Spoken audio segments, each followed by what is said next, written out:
How are you supposed to watch a film, and what are you supposed to get out of it? I mean, I don't know, it really depends on who you are and what the director intends, even what you ate that day. In narrative film, story and character are at the forefront, and most people engage with the film through its narrative elements because those are the things that stick with you. But film language, the techniques and modes a filmmaker uses to communicate that narrative, can be so essential in how you receive a story and how it resonates with you. Each shot is like a word in a sentence, and choosing the right words can turn a simple sentence into poetry. Specifically, today I want to talk to you about camera movements and what they can mean.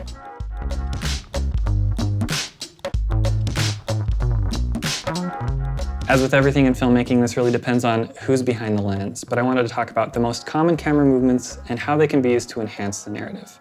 I'm going to be showing you a lot of shots, all out of context, and context matters in film grammar. So if anything piques your interest, go look it up and go watch it and see how it feels to you. Obviously, the default is a still shot. Usually this means the camera is put on a tripod while the action plays out in front. In early film history, this was a necessity because cameras were either hundreds of pounds or cranked by hand, and films played out more like stage productions. Today, still shots are used often to get out of the way of the action or the dialogue, to help you be immersed in the moment.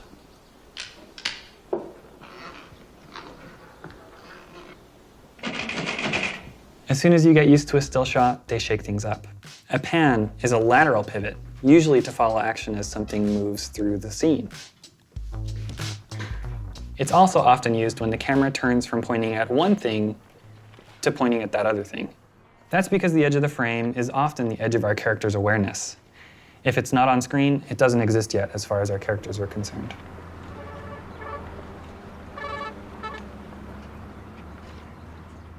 And along with that, we have the tilt, where the camera pivots up and down.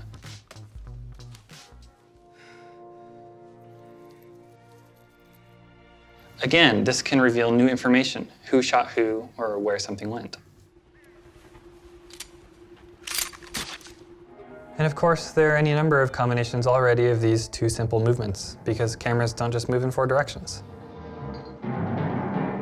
This beautiful 39-second shot at the beginning of Rear Window, where Hitchcock just kind of points his camera around for a while, gives us a brief look into the neighbors' lives. It's a true establishing shot.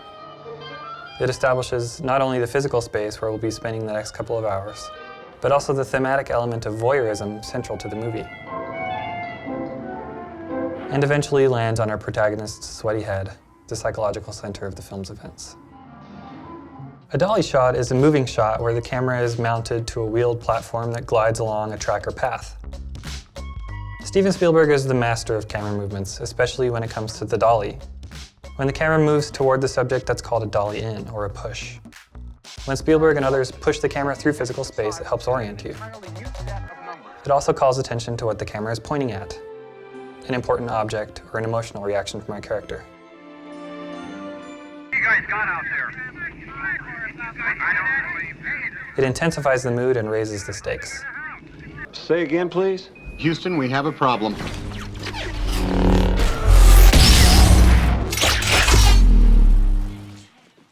It can also physically pull you towards danger, making a scary scene even scarier. On a dolly out, the camera moves away from the subject. This can be used to reveal more of the character's surroundings or to lend a sense of finality and resolution to a moment. This is often used as the last shot in a film.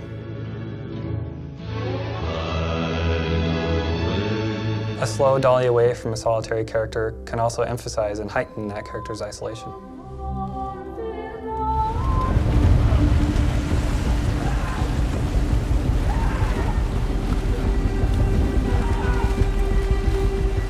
A lateral tracking shot can serve multiple purposes as well.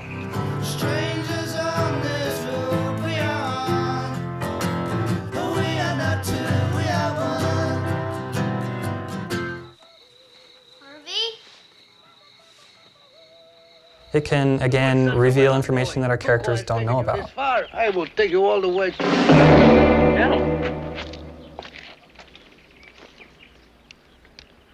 Telecap. Yes, sir. Come along now. Follow me.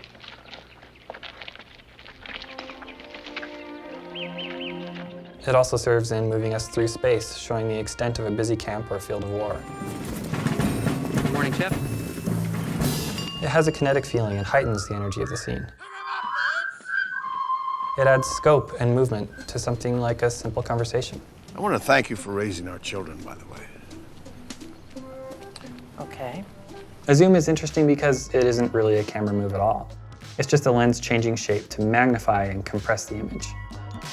That gives us some of the same effects as a dolly shot, but instead of moving us through physical space, the image focuses our attention on the subject of the zoom, maybe even directing us towards something the characters haven't noticed. A zoom in feels different from a dolly in because it feels less like you're discovering something or being pulled, and more like your attention is being irresistibly drawn to something. You don't have a choice in the matter. You're going to look where the camera is drawing your eye. Look at Robert Redford's hair. Look at it. And a zoom out feels different too. Because the frame often defines what our characters know and see, a zoom out reveals new information, but it's stuff that's been there the whole time, just out of view.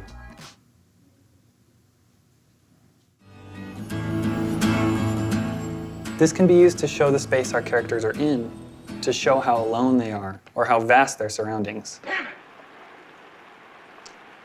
Or it can just be funny.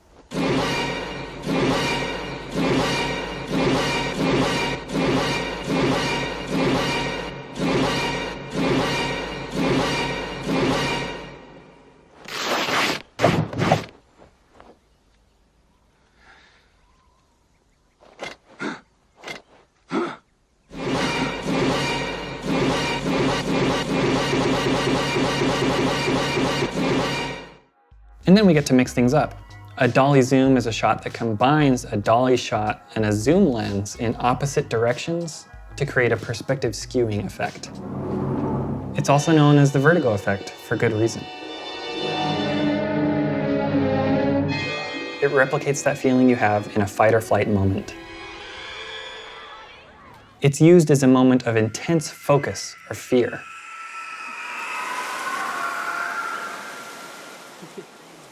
Get off the road! So let's rewind a bit and then catch up again.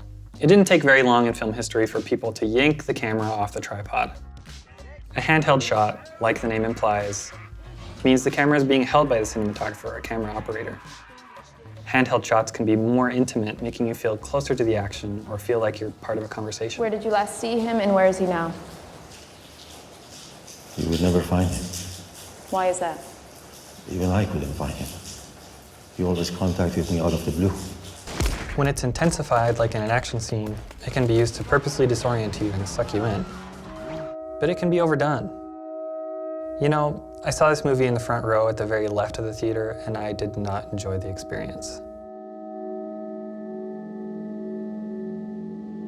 When you're walking around with the camera, it can feel very intimate, but it can also make you feel sick. So, in the mid-70s, some genius named Garrett Brown invented the Steadicam, a spring-activated arm that attaches to a vest or a mount to smooth out those bumps, and ushered in a new era of storytelling, one with beautiful, sweeping motions unbound by tracks or tripods.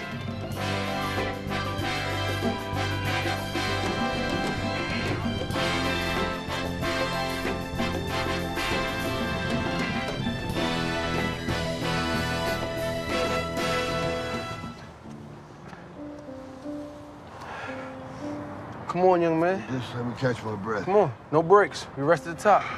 Submit it. Nah, that's what you asked for, right? Let's go. One step at a time. Come on. Just like the dolly expanded on the pan, the up and down tilt can be liberated as well. Put the camera on a pedestal, a crane, or a jib, and you get a new perspective. An upward motion feels revelatory. It shows new horizons. It can lift and inspire.